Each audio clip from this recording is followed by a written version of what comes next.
ऐसा बोल रहा था जैसा कि वो लीडर हो। ऐसा पढ़ाता है जैसा कि वो उस्ताद हो। ऐसा लगता है जैसा कि वो सब कुछ जानती हो। ऐसा लगता है जैसा कि वो कुछ छुपा रहा हो। इन जुमलों में हम कह रहे हैं जैसा कि, यानी हर सेंटेंस में जैसा कि कॉमन मुश्तरक है जो बार बार रिपीट हो रहा है हर सेंटेंस में। इसके लिए आपको यूज करना होगा इंग्लिश में as if. As if mean जैसा कि। आइए कंप्लीट स्ट्रक्चर देखते हैं। Let me explain sentence plus as if plus sentence. यही वो फार्मूला है जिसकी मदद से आप भी सीख सकते हैं ऐसे जुमले अंग्रेजी जुबान में आसानी से। That can be really helpful for you. आगे डिटेल से समझाता हूँ मिसालों से या और सम एग्जांपल फॉर बेटर। ऐसा बोल रहा था जैसा कि वो लीडर हो। He was speaking as if he were a leader. He was speaking as if he were a leader. बिल्कुल फार्मूले को हमने फॉलो किया। Next example for better understanding. ऐसा पढ़ाता है जैसा कि वो उस्ताद हो। He teaches as if he were a teacher. He teaches as if he were a teacher. ऐसा लगता है जैसा कि वो सब कुछ जानती हो। It seems as if she knows everything. It seems as if she knows everything. One more example for better understanding. ऐसा लगता है जैसा कि वो कुछ छुपा रहा हो। It seems as if he hiding something. तुम्हारा काम ही किया है बस बहस करना। तुम्हारा काम ही किया है बस झूठ बोलना। तुम्हारा काम ही किया है बस दूसरों को भड़काना। तुम्हारा काम ही किया है बस हर किसी से लड़ाई करना। इन जुमलों में हम कह रहे हैं तुम्हारा काम ही किया है, यानी हर सेंटेंस में तुम्हारा काम ही किया है कॉमन मुश्तरक है जो बार बार रिपीट हो रहा है हर सेंटेंस में। इसके लिए आपको यूज करना होगा इंग्लिश में what your work is. What your work is mean तुम्हारा काम ही किया है। आइए कंप्लीट स्ट्रक्चर देखते हैं।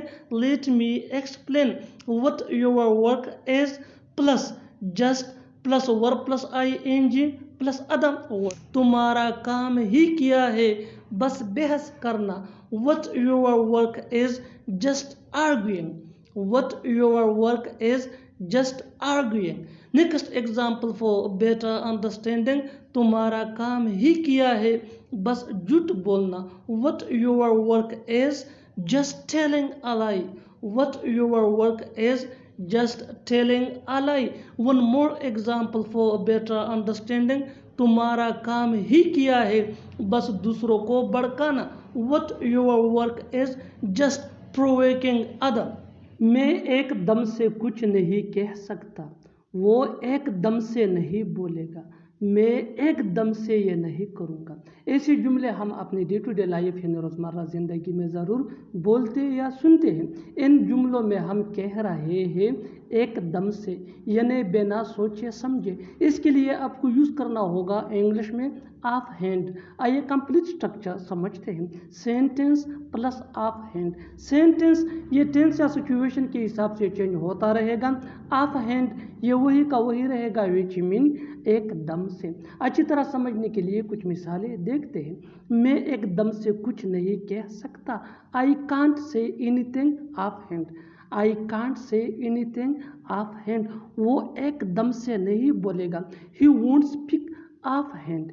He won't speak of hand. Won't ये विल नॉट का शॉर्ट फॉर्म है। मैं एकदम से ये नहीं करूँगा। I will not do this of hand. I will not do this of hand. बिल्कुल हम स्ट्रक्चर को स्टेप बाय स्टेप फॉलो कर रहे हैं। आप भी इस स्ट्रक्चर की मदद से सीख सकते हैं, बना सकते हैं ऐसे बहुत सी जुमले अंग्रेजी जुबान में आसानी से।